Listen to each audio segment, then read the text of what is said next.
ہمارے نبی پاک صلی اللہ تعالی علیہ وسلم کو اللہ نے اختیار دیا، جتنا رہنا چاہتے ہیں رہ لیں، لیکن موت آپ کے لیے ہے، موت سے پاک صرف آپ کا رب ہے، باقی کوئی نہیں۔ 29 صفر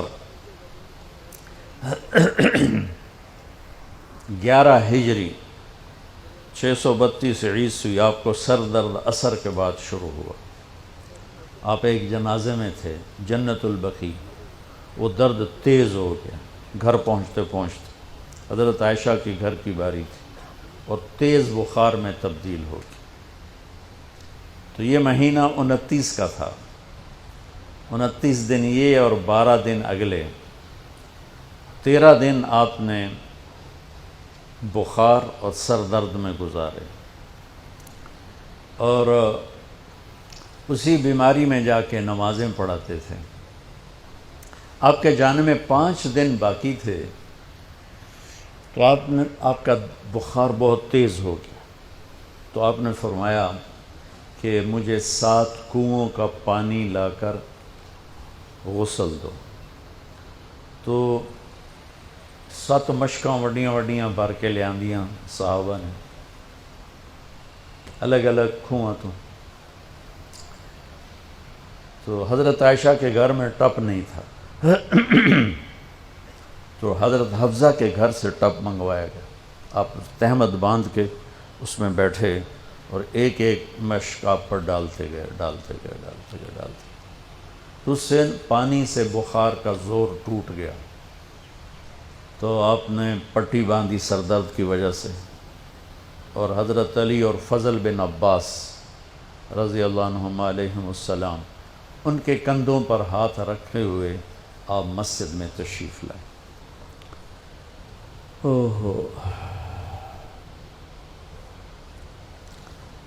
اور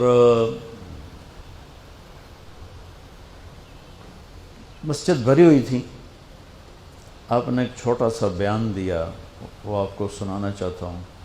آپ نے فرمایا، لوگوں، میں ایک زمانہ تم میں گزار کے جا رہا ہوں، میں نے کسی کا حق مارا ہو تو مجھ سے لے لو، کسی پہ زیادتی کی ہو تو بدلہ لے لو، کسی کو تھپڑ مارا ہو، سوٹی ماری ہو، بدلہ لے لو، قیامت کے دن میرے اوپر کوئی مقدمہ نہ کر دینا، میں اس دن کی پیشی کو برداشت نہیں کر سکتا۔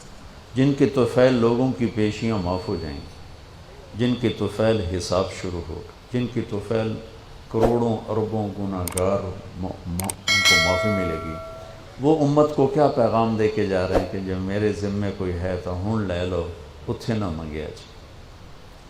آپ نے اس کو اتنا دہرایا کہ صحابہ رونے لگے، تو آپ نے اتر کے ظہر کی نماز پڑھائی، پھر ممبر پہ آ گئے، پھر اسی بات کو دہرایا، میں نے کسی کا حق مارا ہو، کسی کو تھپڑ مارا ہو، کسی کو سوٹی ماری ہو، کسی پر زیادتی کی ہو، یہ میری جان بھی حاضر ہے، میرا مال بھی حاضر ہے، یہیں فیصلہ کرو میرے ساتھ، آگے نہ اٹھانا۔ ایک آدمی کھڑے ہو گئے، یا رسول اللہ، آپ نے میرے 3 روپے دینے۔ آپ نے فرمایا، ضرور دینے ہوں گے پر مجھے یاد نہیں، ذرا یاد تو کراؤ۔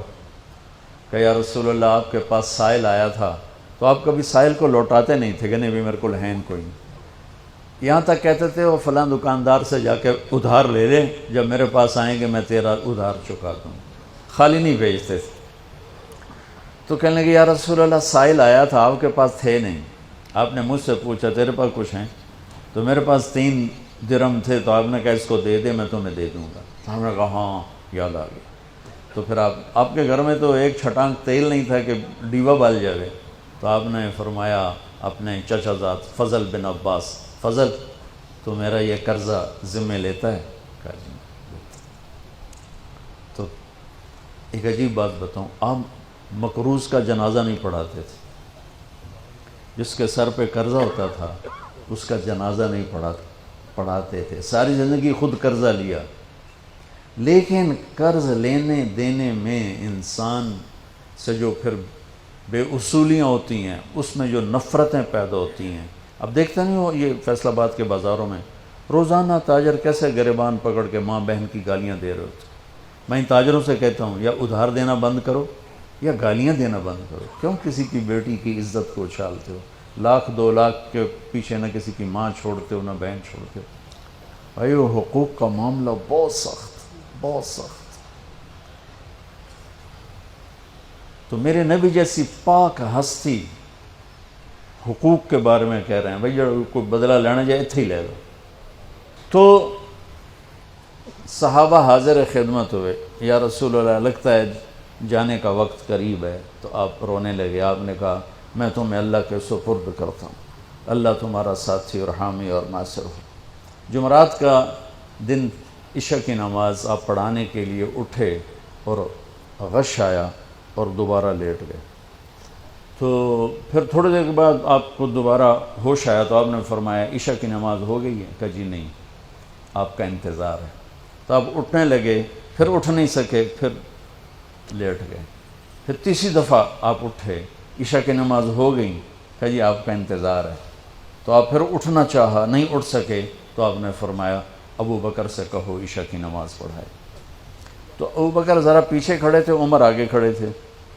تو لوگوں نے کہا نماز ہی پڑھاونی، کوئی پڑھا دے. تو انہوں نے عمر کو آگے کر دیا، وہ پہلی صف میں کھڑے تھے. جب حضرت عمر نے اللہ اکبر کی تو آپ نے اندر میں آواز سنی تو زور سے فرمایا کہ عمر کو پیچھے کرو، ابو بکر کو آگے کرو. میرے رب کا فرمان ہے میرے مصلی پر صرف ابو بکر کھڑا ہو سکتا. تو عمر کو پیچھے کیا گیا اور ابو بکر کو آگے کیا گیا. تو جمعرات کی 1 نماز عشاء اور جمعے کی 5، ہفتے کی 5، اتوار کی 5، 15، فجر کی 1. تو جمعرات اور پیر کی 1 اور یہ 15، 17 نمازیں آپ نے پڑھائیں اللہ کے نبی کی موجودگی میں. تو ہفتے کا دن تھا تو جبریل آئے، یا رسول اللہ مجھے اللہ نے آپ کی خدمت میں بھیجا ہے کہ میں آپ کا حال پوچھ کے ہوں، آپ کا کیا حال ہے؟ تو آپ نے کہا جبریل بڑی تکلیف ہے.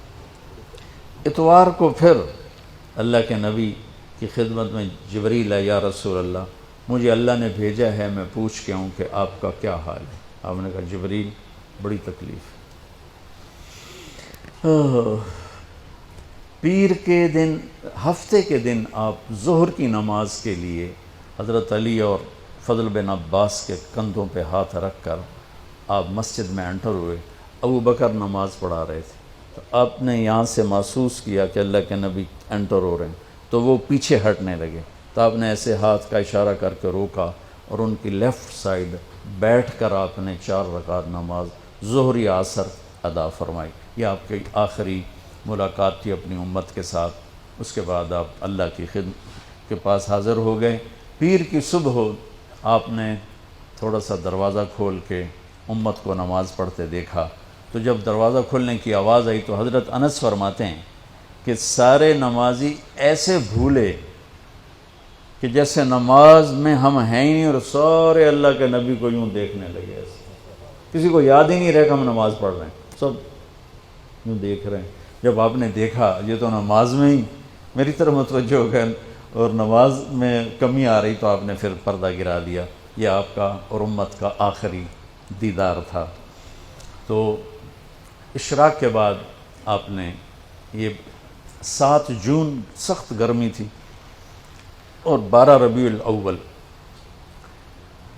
632 عیسوی اور 11 ہجری. تو آپ نے اپنی ساری بیگمات کو بلایا.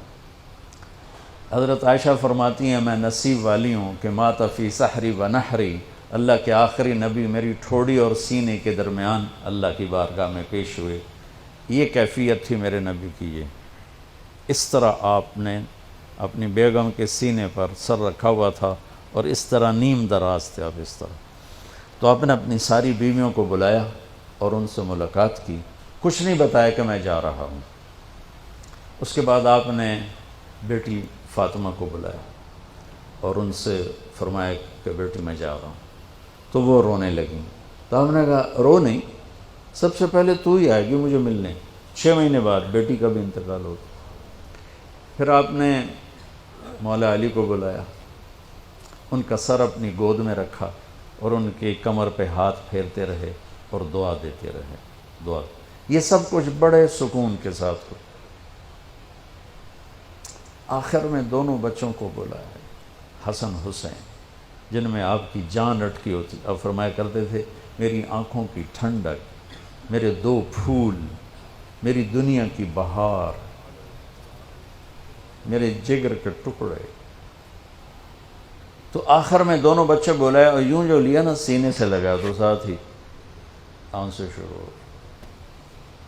وہ سارا منظر آگے کھل گیا تو بے ساختہ آنسو.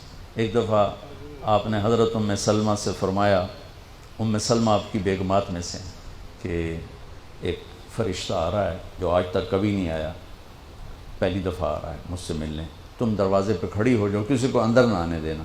وہ کھڑی ہو گئی. تھوڑی دیر میں کہیں سے امام حسین آ گئے کھیلتے ہوئے. وہ اندر جانے لگے، انہوں نے روک لیا. روکا تو وہ رونے لگے، روئے تو انہوں نے چھوڑ دیا. تھوڑی دیر کے بعد اندر سے زور زور سے رونے کی آواز آئی اللہ کے نبی کی، تڑپ تڑپ کے رونے کی آواز. اندر گئے تو کیا دیکھا کہ آپ نے حسین کو یوں سینے سے لگایا ہوا تھا زور سے، اور یہ آپ کی کیفیت تھی، ہل ہل کے رو رہے اس طرح. پوری باڈی آپ کی غم کی وجہ سے ایسے کانپ رہی، شیورنگ تھی ایسے. تو حضرت ام سلمہ نے پوچھا یا رسول اللہ میرے ماں باپ قربان، کیوں رو رہے ہیں، کیا ہوا؟ کہا یہ فرشتہ میرے پاس کھڑا ہے، مجھے کہہ رہا ہے آپ کو اس سے بہت پیار ہے. میں کہہ رہا ہوں ہاں. مجھے کہہ رہا ہے آپ کی امت ہی اس کو ذبح کر دے گی، اور مجھے وہ مٹی دکھائی ہے جس میں اس کا خون گرے گا. تو وہ ان دونوں کو گلے سے جو لگایا نا تو بے ساختہ آنسو. پھر ان کو بھی رخصت فرما دی. بس ان کے جانے کے تھوڑی دیر بعد جبریل آ گئے، آ کے کھڑے ہو گئے. آپ نے فرمایا کیا بات؟ کہنے لگے جی باہر ملک الموت کھڑا ہے، اندر آنے کی اجازت چاہتا. آپ نے کہا آ جائے. اس نے اندر آ کر کہا السلام علیکہ یا رسول اللہ. پھر کہنے لگا یا رسول اللہ آپ پہلی ہستی ہیں جنہیں میں سلام کر رہا ہوں، میں نے کبھی کسی کو سلام نہیں کیا. پھر کہنے لگا یا رسول اللہ آپ پہلی ہستی ہیں جن کے بارے میں اللہ نے فرمایا پوچھ کے اندر جاؤں، ایویں نہ وڑ جانا، اجازت ملے تو جانا ورنہ واپس آ جانا. یا رسول اللہ آپ پہلی ہستی ہیں اللہ نے فرمایا آنا چاہیں تو لے آنا. ہو کیا دربار ہے، کیا مقام ہے. موت بھی اجازت منگتی پہ، اور رہنا چاہیں تو چھوڑ کے آ جانا.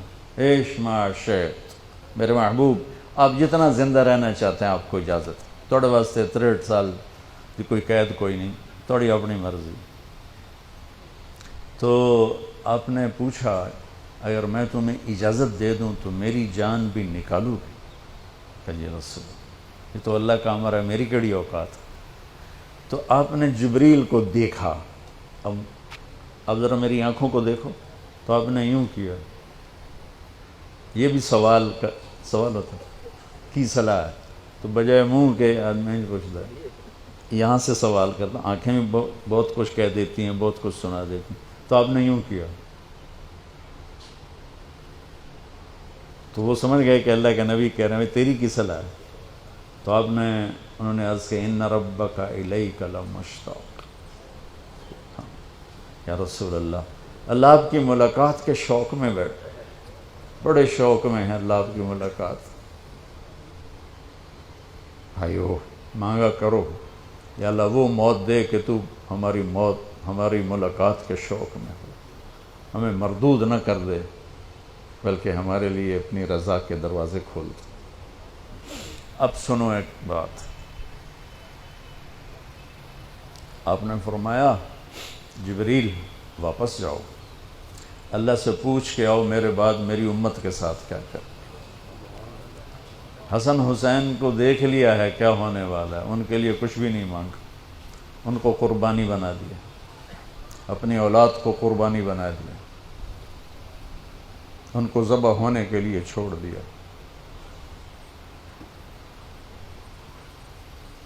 اور تمہارے لیے ہاتھ اٹھا دیا کہ پوچھ کے آ پہلے میرے بعد میری امت کے ساتھ کیا کرے. سن لو میری بات، میرے رب کی قسم، عزت و جلال کی بریائی کی قسم، اگر میرے نبی یہ بات نہ اٹھاتے تو آج ہم باندر اور خنزیر اور کتے ہوتے، انسان کوئی نہ ہوتا. ایک مچھی کھادی آئی موسیٰ علیہ السلام دی قوم تے اللہ باندر بنا چھڑے سے کونو قردتن خاسئین قرآن بندر بن جاؤ ذلیل و خوار ہو کر. اور پابندی کیا تھی؟ ہفتے نو مچھی نہ کھاؤ.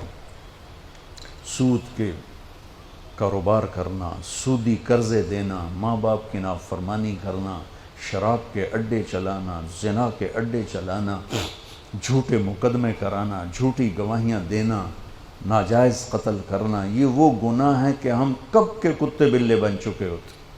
یہ تو اس کملی والے کو دعا دو جو اولاد کو چھوڑ دیا تقدیر پر اور تمہارے لیے جولی پھیلا دی. کیا کرو گے میری امت کے ساتھ؟ جبریل واپس آئے، پیغام لائے، یا رسول اللہ، اللہ فرما رہے ہیں ہم آپ کی امت کو تنہا نہیں چھوڑیں گے. آپ نے کہا الآن قرۃ عینی، واہ یا رسول اللہ قربان جائے. آپ نے کہا اب میری آنکھیں ٹھنڈی ہیں. اللہم الرفیق الاعلی، یا اللہ ہوں بلا میں آمن تیار. وہ جو چند لمحے تھے اس میں پھر آپ نے امت کو وصیت فرمائی الصلاۃ، میری امت نماز نہ چھوڑنا. 90% لوگ نماز چھوڑ گئے. وما ملکت ایمانکم، اپنے نوکر، ملازم، غریب ان پہ ترس کھانا، فرعون نہ بننا. حقوق اللہ، حقوق العباد. حقوق اللہ میں نماز سب سے اعلیٰ، حقوق العباد میں غریب سب سے اعلیٰ. تو ان کو سمیٹ کر پورا دین بتا دیا. الصلاۃ، میری امت نماز نہ چھوڑنا. وما ملکت ایمانکم، اپنے نوکر چاکر، نوکرانیاں، غریب لوگ ان پہ رحم کرنا. انہی دو باتوں کو اب دہرا رہے تھے. پھر آواز کمزور ہوئی تو کہا الصلاۃ الصلاۃ الصلاۃ، نماز نماز. پھر آخری لفظ سے اللہم الرفیق الاعلی، مولا تیرا ساتھ چاہتا اور اللہ کا امر پورا ہو گیا.